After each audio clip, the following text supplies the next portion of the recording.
Hi, I'm Nick. When it comes to money, besides good habits, you have to feel rich. The problem oftentimes is what we've learned about money early on in our childhood, and that is why we have to clear our mental filter. All it takes is a pen, a piece of paper, and half an hour without any disturbance, which means turn off your smartphone, computer screen, and TV. In your imagination, go back in time to when you were a little child. Go back as far as you can remember, and think of a toy you saw in a store or at a friend's house and you really wanted it. What did your parents say? Was it something like, "We can't afford that"? Do you think money grows on trees?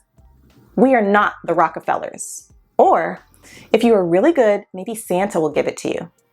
Dig deep. Take your time. What is it you've learned about money at the age of 5 or 6? Memories of that age are tied to you emotionally. That's why they are so powerful.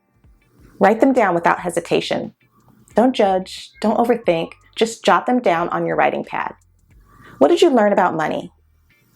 When you think you're done, relax and do something different. Just let go of it. Oftentimes, something else pops into your mind later. Make sure to write that down too. Next day, go through your list. One by one, ask yourself, is this only a belief or is it a fact?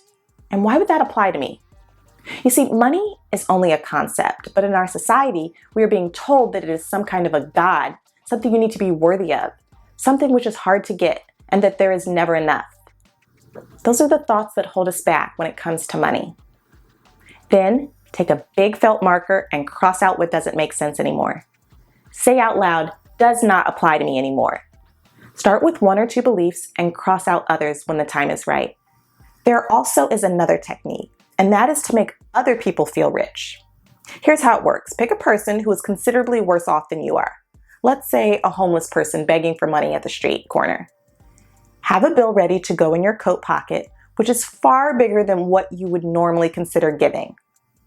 Let's make it a $5 or even a $10 bill. As you approach that person, make sure there is a genuine connection through eye contact, and maybe even smile. That is very important. You somehow have to feel a connection, like, what if I was that person having to beg? If you don't get that feeling, move on to someone else. Stop, acknowledge that person by asking for his or her name, smile and say, "This is for you," while handing over your bill. Then move on and notice the emotion overcoming you. Your ego and common sense will tell you all the negatives of what you just did. But once you tell your ego to shut up for a moment, you will realize 2 things. Yes, that was a lot of money I just gave away, but I'll be okay. There's more where that came from, and to me, it was a stretch, but for the beggar, it meant the world. And that, my friend, is how to feel rich. My life, my friend, will take you there. Enjoy the ride.